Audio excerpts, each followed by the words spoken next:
오늘 우리가 함께 나눌 말씀은 야고보서 5장 13절에서 18절 말씀입니다. 이 말씀을 우리에게 허락하신 하나님께 감사드립니다.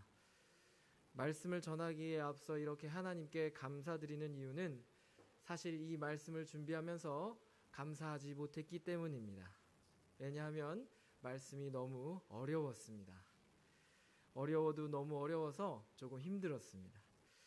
혼자 하기 힘들어서 저보다 앞선 말씀의 해설자들께서 어떻게 이 말씀을 해결하셨는지, 어떻게 이 말씀을 들고 씨름하셨는지 참고를 했습니다. 그런데도 그것조차 어려웠습니다. 그래서 감사하지 못했습니다. 그럼에도 불구하고 이 말씀을 나누게 하신 하나님께 감사드립니다. 그래서 오늘은 겸손하게 말씀 앞에서 우리가 말씀을 받을 수 있는 만큼만 함께 받으려고 합니다. 본문의 말씀을 쉽게 배열하면 이렇습니다. 성도는 어려움 당할 때 하나님께 기도해야 한다. 마음이 상쾌하고 기쁠 때는 하나님을 찬미하며 노래를 부르라. 병이 나면 교회의 장로들을 불러 그들로 하여금 주의 이름으로 기름을 바르게 하고 위하여 서로 기도하게 하라. 교우들이 서로 죄를 고백하며 기도하면 병이 나을 것이다. 아멘. 이 보시면은 어떤 단어들이 눈에 들어오시나요? 기도, 장로, 병, 죄 고백, 이런 단어들이 눈에 띄죠? 이런 단어들을 쫙 엮으면 이런 생각이 듭니다. 아프면 장로님들을 집에 모셔서 요사이 좋다고 하는 올리브 기름을 좀 바르고 기도하면 나을 것이다. 혹시 안 나으면 요사이 새벽 예배마다 회개하고 있는데 그때 떠올랐던 내 잘못을 하나님께 용서를 받고, 그리고 또 내가 잘못했던 사람들에게 찾아가서 이제 미안하다고 하면 나을 것이다. 이런 생각이 들죠. 꼭 같지는 않더라도 아마 이런 류의 생각을 쉽게 하실 수 있으실 겁니다. 사실은 제가 이런 생각을 했습니다. 얼핏 보면 이 말씀은 기도의 무한한 능력을 말하고 있는 듯합니다. 불가능한 것이나 거절될 것은 기도 앞에선 아무것도 없습니다. 특히 15절에 믿음의 기도는 병든 자를 구원하리니 주께서 그를 일으키시리라. 절로 아멘이 나오지요. 이 말씀은 병의 회복과 완쾌를 위해 기도하면 그 결과가 자동적으로 반드시 확실하게 이루어질 거라고 기대하게 합니다. 그런데 그렇지가 않습니다. 기도가 그렇게 자동적으로 필연적으로 결과를 내지는 않습니다. 이 말을 직접 한 사도 야고보 역시 어떤 기도는 응답되고 어떤 기도는 응답되지 않는다라고 말합니다. 먼저 야고보서 1장 5절 6절을 보겠습니다. 함께 읽겠습니다. 너희 중에 누구든지 지혜가 부족하거든 모든 사람에게 후히 주시고 꾸짖지 아니하시는 하나님께 구하라. 그리하면 주시리라. 오직 믿음으로 구하고 조금도 의심하지 말라. 의심하는 자는 마치 바람에 요동하는 바다 물결 같으니. 지금 이 구절에서 사도 야고보가 말하는 기도가 무엇입니까? 의심하지 말고 지혜를 구하라. 그러면 하나님께서 반드시 지혜를 주실 것이다. 아멘. 응답받는 기도를 말씀하고 있습니다. 이번에는 야고보서 4장 1절에서 3절을 함께 읽어보겠습니다. 읽겠습니다. 너희 중에 싸움이 어디로부터 다툼이 어디로부터 나느냐? 너희 지체 중에서 싸우는 정욕으로부터 나는 것이 아니냐? 너희는 욕심을 내어도 얻지 못하며 살인하며 시기하여도 능히 취하지 못함으로 다투고 싸우는도다. 너희가 얻지 못함은 구하지 아니하기 때문이요 구하여도 받지 못함은 정욕으로 쓰려고 잘못 구하기 때문이라. 아멘. 이번에는 무슨 기도입니까? 기도해도 응답받을 수 없다라는 기도입니다. 두 말씀을 비교를 해보면 이렇습니다. 기도의 결과가 기도하는 사람에 의해서 좌지우지된다라는 것입니다. 기도의 결과가 기도하는 사람의 그 동기에 따라서 다르다는 것이지요. 믿음으로 구하면 응답이 되지만 정욕으로 구하면 응답되지 않는다는 것입니다. 기도한다고 해서 무조건 응답되는 것은 아닙니다. 병의 회복과 완쾌를 위해 기도한다고 해서 그 결과가 자동적으로 나타나는 것은 아니라는 것입니다. 그러니까 기도의 결과가 우리 수중에 있지 않다는 것이죠. 물론 기도자의 그 동기, 태도, 신실함 이런 것들이 다 중요합니다. 그렇다고 해서 그것이 반드시 기도의 결과를 가져오는 것은 아니라는 것입니다.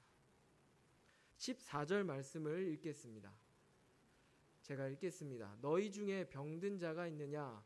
그는 교회의 장로들을 청할 것이요 그들은 주의 이름으로 기름을 바르며 그를 위하여 기도할지니라. 아멘. 누구의 이름으로 기도를 해야 합니까? 여기서 주의 이름으로, 주의 이름으로, 예수 그리스도의 이름으로 기도를 해야 합니다. 우리 이름으로 기도하는 것이 아니지요. 사도 야고보는 모든 병 고침의 원천이 하나님께 있다고 말합니다. 우리가 기도한다고 하나님께서 다 들어주시지는 않습니다. 하나님께서 우리의 필요를 누구보다 잘 아시지만 우리의 필요를 가장 잘 아시기에 우리가 선택한 방법대로 하나님께서 응답하시지는 않으십니다. 이런 비슷한 역설이 예수님의 가르침에서도 나타납니다. 예수님은 늘 제자들에게 무제한적인 기대를 가지고 기도하라고 말씀하셨습니다. 마가복음 11장 22절 24절 말씀입니다. 함께 읽어보겠습니다. 예수께서 그들에게 대답하여 이르시되 하나님을 믿으라. 내가 진실로 너희에게 이르노니 누구든지 이 산더러 들리어 바다에 던져지라 하면 그 말하는 것이 이루어질 줄 믿고 마음에 의심하지 아니하면 그대로 되리라. 그러므로 내가 너희에게 말하노니 무엇이든지 기도하고 구하는 것은 받은 줄로 믿으라. 그리하면 너희에게 그대로 되리라. 아멘. 우리가 기도할 때 많이 의지하는 말씀입니다.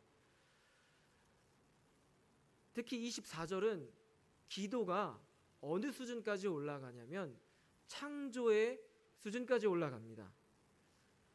우리가 기도하면 미래가 창조되는 것입니다. 너희가 기도하면 그대로 되리라. 이렇게 말씀하셨습니다. 이런 말씀을 하신 예수님이, 그런데 이런 말씀을 하신 예수님조차 결국에는 하나님 뜻 안에서 기도하셨습니다. 겟세마네 기도를 기억하시지요? 마가복음 14장 36절입니다. 함께 읽겠습니다.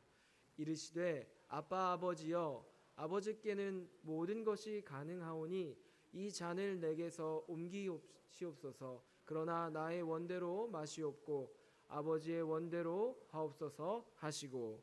아멘. 기도하는 그리스도인은 항상 하나님의 뜻 안에서 기도해야 합니다.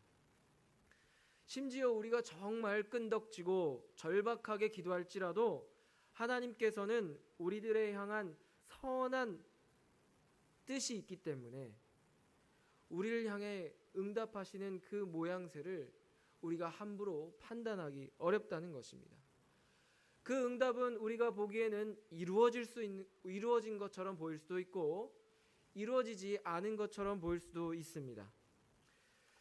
그렇다면 오늘 우리가 나눌 야고보서의 말씀은 그저 기도의 응답, 특히 병고침에 대한 기도에 한정하게 되면 우리가 이 말씀을 온전히 받지 못하게 되는 것 같습니다.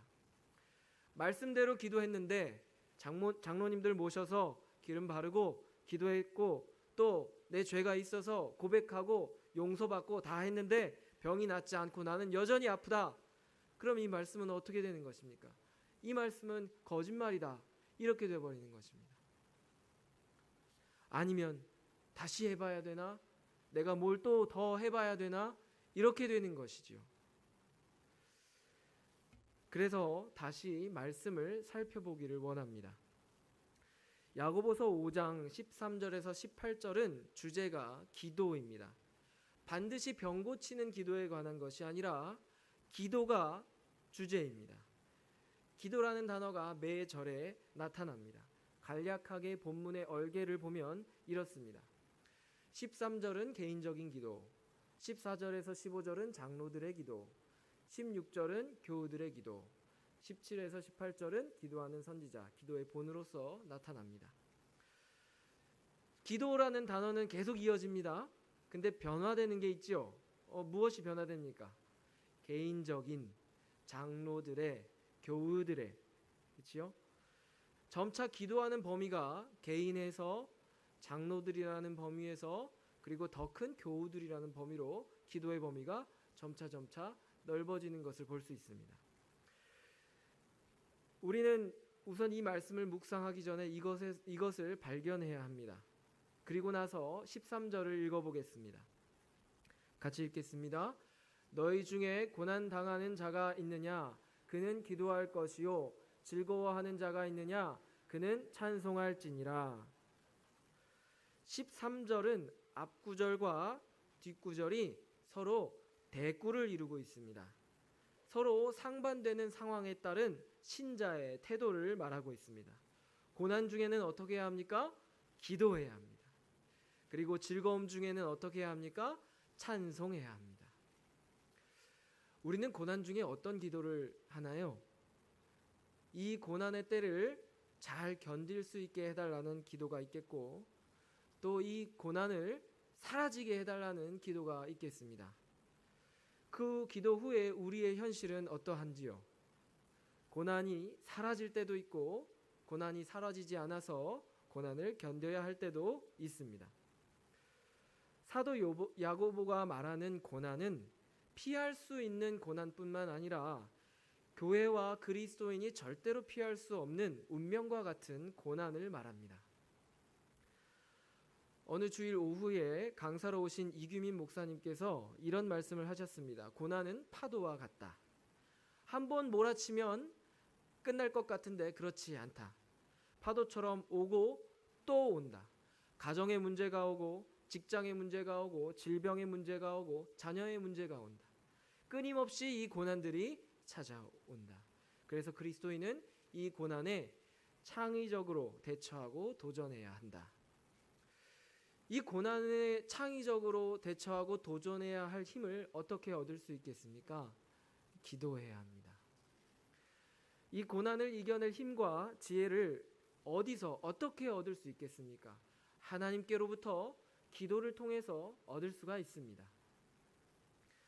그 다음 권면은 즐거움 중에 찬송하라는 것입니다. 우리 삶에 희노애락이 있습니다. 고된 일과 슬픈 일이 있으면 즐겁고 기쁜 일이 있는 것입니다.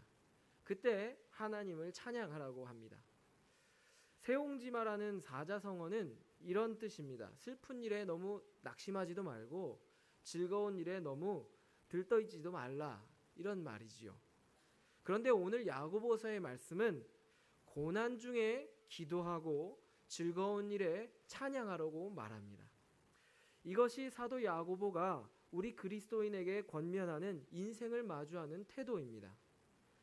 이렇게 야고보는 신자의 태도를 말하면서 고난 중에 개인이 기도를 통해 하나님이 주시는 힘과 지혜를 얻고 그 고난을 견디라고 권면을 하고 있습니다. 그리고 야고보는 우리가 대표적으로 겪고 있는 고난인 질병을 소재로 삼아서 한 번 더 기도에 대해 이야기합니다. 14절입니다. 같이 읽겠습니다. 너희 중에 병든 자가 있느냐? 그는 교회의 장로들을 청할 것이요 그들은 주의 이름으로 기름을 바르며 그를 위하여 기도할지니라. 아멘. 이때의 병은 분명히 육체의 질병을 말하고 있습니다. 그리고 곰곰이 생각해봐야 할 단어는 장로들입니다. 여기서 장로들은 지금과 같은 직분을 말하는 것이 아닙니다. 오늘날 장로교단의 장로 직분을 말하는 것이 아닙니다. 당시 회당의 유대 장로들을 의미합니다. 그들의 역할은 오늘날 목회자의 역할과 비슷하다고 합니다. 공동체의 영적 지도자로서 공동체의 구성원들을 돌보고 살피는 일을 했던 것이죠. 만일 그렇다면은 장로들을 모셔서 기름을 바르고 기도하게 하는 일은 굉장히 자연스러운 일이 될 것입니다. 그리고 또 주목할 부분은 장로라는 개인이 아니라 장로들이라는 공동체라는 것입니다. 단체로서 이 장로의 이 역할을 수행하는 것이죠. 여러분이 생각하기로 아마 어떤 신앙 공동체의 어른들이 한 사람이 고난에 처했을 때 다 같이 가서 그를 위해 기름을 바르고 기도하는 그런 모습을 떠올리실 수 있을 것입니다. 사실 우리는 이 말씀을 읽으면서 이런 생각을 할 수 있습니다.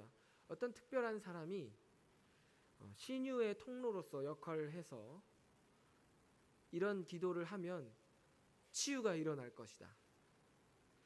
그런데 본문 어디에도 신유와 치유 은사를 행사하는 내용은 없습니다. 게다가 우리는 기름을 바르는 것, 이것이 어떤 효력을 발생시킬 거라는 생각을 할 수도 있습니다. 마가복음 6장 13절에 보면 이런 말씀이 있습니다. 많은 귀신을 쫓아내며 많은 병자에게 기름을 발라 고치더라. 기름은 병을 치유하는 기능을 한 것으로 보입니다. 우리는 또 선한 사마리아 사람이 강도 만난 자에게 어떻게 기름을 발랐는지 잘 알고 있습니다. 하지만 이 이상의 의미를 기름에서 기대하기는 어렵습니다. 사실 신약 성경 안에서 이 병든 사람에게 치료를 위해서 기름 바른다는 이야기는 3번밖에 나오지 않습니다. 아마 복음서에 2번 나오기 때문에 우리가 복음서를 자주 접하다 보니 마치 기름에 어떤 치유하는 능력이 있는 그런 느낌을 우리가 갖고 있는 것 같습니다. 그러니까 말씀을 근거로 하면, 의학적인 근거가 아니라 말씀을 근거로 하면 치유의 효력과 또 신유의 능력이 기름에 있다고 믿기는 어렵습니다. 만약 장로들이, 여기서 말하는 장로들은 유대 말씀에서 나오는 장로들입니다. 하나님의 치유의 통로 역할을 하고 기름이 하나님의 어떤 처방약처럼 역할을 한다면 이렇게 행했을 때 반드시 병이 나아야 합니다. 그러나 우리가 앞서 살펴보았듯 치유를 위한 기도의 말은 병든 자의 회복을 자동적으로 가져오지 않습니다. 어떤 사람은 회복될 수도 있고 어떤 사람은 회복되지 않을 수도 있겠습니다. 우리가 문제를 장로들의 믿음의 기도가 문제냐, 기름의 문제냐, 받는 사람의 문제냐, 문제를 따져 들어갈 수는 있겠지만 결과적으로 봤을 때 누구는 치유될 수 있고 치유되지 않을 수 있습니다. 이 부분은 우리가 신비라고 합니다. 하나님의 영역입니다. 그래서 우리는 기름 부음을 어떤 상징으로 이해할 수 있습니다. 고난의 시기에 그의 백성을 향하신 하나님의 신실하심과 관심으로 우리가 생각할 수 있습니다. 한번 생각해 보십시오. 고난 중에 병이 들어서 홀로 기도하는 한 사람이 있습니다. 이 사람을 마을의 영적 지도자들이 찾아가서 그에게 기름을 붓고 기도하는 모습을 생각해 보시기 바랍니다. 치유가 일어날 수도 있고 일어나지 않을 수도 있습니다. 설사 치유된다 하더라도 우리의 삶은 여전히 이 땅에서 죽음을 향하여 가고 있습니다.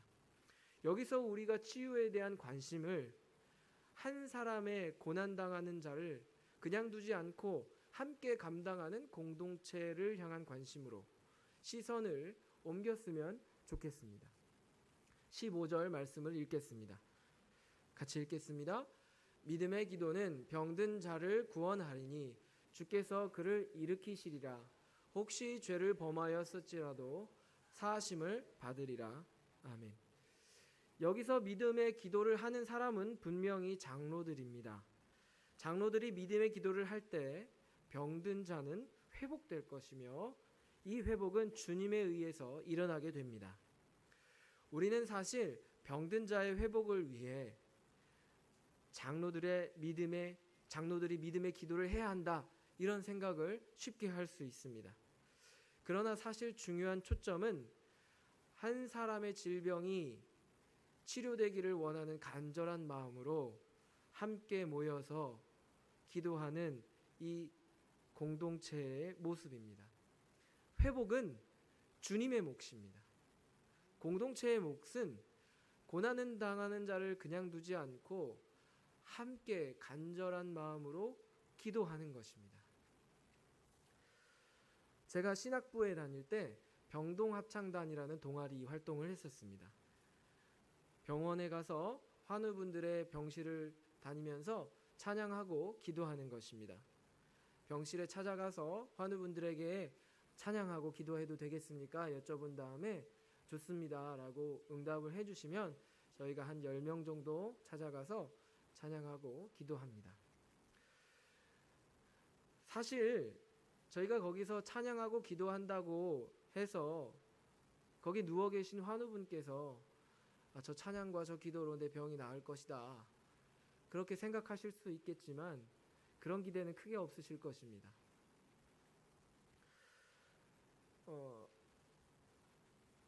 하지만 거기서 찬양하고 기도하는 우리 동아리 사람들, 그리고 병실에서 누워서 있는 그 환우분, 우리가 함께하는 마음은 정말 짧은 시간이지만 그 고난의 때를 그냥 서로 지자치지 않고 그 한 때를 같이 보내는 그 시간, 거기서 서로 위로받고 서로를 하나님의 자녀로서 생각하고 돌보는 그 시간, 그것을 귀하게 여기고 그것에서 의미를 찾는 것이죠. 말씀을 여기까지 읽어보면 이 말씀은 마치 장로들, 오늘날로 말하면 목회자들에게 한정된 역할로 보일 수도 있겠습니다. 그러니까 이렇게 기도하고 환우들 찾아가고 신방하고 이런 역할들이 목회자에게 한정된 것으로 말할 수 있지요. 그런데 이제 야고보는 이런 목회적인 관계를 더 넓은 관계로 바라보기를 권면합니다. 16절 말씀을 읽겠습니다. 같이 읽겠습니다. 그러므로 너희 죄를 서로 고백하며 병이 낫기를 위하여 서로 기도하라. 의인의 간구는 역사하는 힘이 큼이니라. 아멘. 사도 야고보는 때때로 죄가 이 치료를 방해하는 것처럼 혹은 질병의 원인이 될 수 있다고 말하는 것처럼 보입니다. 이 문제는 사실 굉장히 어려운 문제입니다. 죄와 병의 관계, 굉장히 어려운 문제입니다. 육신의 질병과 죄의 용서에 대한 토론이 오늘날까지도 격렬하게 일어나고 있습니다. 우리는 오늘 이런 어려움에 빠지려고 하지 않습니다. 이런 어려움은 제쳐두고 야고보가 말하고자 하는 것이 무엇인지 더 깊이 들어가 보려고 합니다. 사도 야고보가 이 말씀을 통해서 말하고자 하는 것은 목회적 관계의 회복입니다. 정상적인 목회적 관계의 회복입니다. 그리고 이 관계가 15절까지는 장로들이라는 어떤 영적 지도자들에게 한정되었다면 16절에 들어서서는 이 관계가 교회의 모든 구성원에게까지 다 확대되는 것입니다. 심지어 치유의 능력에 있어서도 의인의 간구는 힘이 크다라고 말하고 있습니다. 어차피 치료하는 능력은 누구에게 있나요? 하나님께 있으시죠. 사람의 많고 적음과 교회에서 위치가 중요한 것이 아닙니다. 중요한 것은 목회적 책임이 장로들, 오늘날로 말하면 목회자들에게 한정되지 않는다는 것입니다. 교회 구성원 전체가 목회적 관계에 대한 특권과 책임이 있다는 것입니다. 야고보는 어떤 신유의 은사가 특수한 사람을 향해 있다고 말하지 않습니다. 그리고 설사 그런 사람이 있더라도 그 능력이 어떤 사람들에게만 한정되어 있다고 말하지도 않습니다. 그리스도인 중에 분명히 효력이 있는 기도를 하는 사람이 있습니다. 있는 줄로 알고 있습니다. 그러나 그 일을 그 사람이 독점하는 것은 아닙니다. 치유의 능력은 하나님께 있는 것입니다. 그 일을 독점적으로 소유하는 어떤 선택적인 그룹은 없습니다. 심지어 선지자 엘리야도 우리와 같은 성정의 사람이라 말합니다. 17절 18절 말씀을 함께 읽겠습니다. 엘리야는 우리와 성정이 같은 사람이로되 그가 비가 오지 않기를 간절히 기도한즉 3년 6개월 동안 땅에 비가 오지 아니하고 다시 기도하니 하늘이 비를 주고 땅이 열매를 맺었느니라. 아멘. 성정이 같다. 야고보는 엘리야가 이 서신의 독자들과 같은 본성을 지니고 있는 사람이라 말합니다. 그리고 우리처럼 그도 고난당했다라는 것입니다. 엘리야나 우리나 이 땅에서 고통당하는 마찬가지의 사람입니다. 그러나 오늘 13절 말씀은 우리는 고난 가운데서 기도하는 자들이다 라고 말합니다. 결코 홀로 기도하는 자가 아니라 함께 기도하는 자라 말합니다. 그리고 기도로 열매를 맺는 자들입니다. 우리는 기도하여서 엘리야처럼 비를 그치게 할 수도 있고 오게 할 수도 있습니다. 그러나 정작 중요한 것은 열매를 맺는가 맺지 않는가 하는 것입니다. 18절 말씀 끝에 보면 열매를 맺었느니라 라는 말씀이 있습니다. 우리는 기도를 하면서 비가 왔느냐 안 왔느냐에 초점을 맞출 때가 많습니다. 그러나 중요한 것은 비가 오지 않아도 열매를 맺을 수 있고 비가 오면 또 반드시 열매를 맺어야 한다는 것입니다. 정작 열매가 없으면 아무 소용이 없는 것입니다. 기도해서 병이 치유될 수도 있고 치유되지 않을 수도 있습니다. 고난 중에 기도해서 그 고난이 사라질 수도 있고 사라지지 않아서 여전히 견뎌야 할 수도 있습니다. 중요한 것은 열매를 맺느냐는 것입니다. 무슨 열매이겠습니까? 우리가 많은 열매를 생각할 수 있지만 오늘 사도 야고보는 야고보서 3장 17절 18절에서 열매에 대해서 말씀합니다. 함께 읽겠습니다. 오직 위로부터 난 지혜는 첫째 성결하고 다음에 화평하고 관용하고 양순하며 긍휼과 선한 열매가 가득하고 편건과 거짓이 없나니 화평하게 하는 자들은 화평으로 심어 의의 열매를 거두느니라. 아멘. 우리는 서로 기도해야겠습니다. 고난 중에 있는 자를 그냥 두지 말아야 하겠습니다. 함께 찾아가서 우리가 감당해야 할 목회적 특권과 책임을 감당해야 되겠습니다. 그리고 주어진 의의 열매를 기쁘게 열매에 기뻐하며 하나님께 찬양해야겠습니다.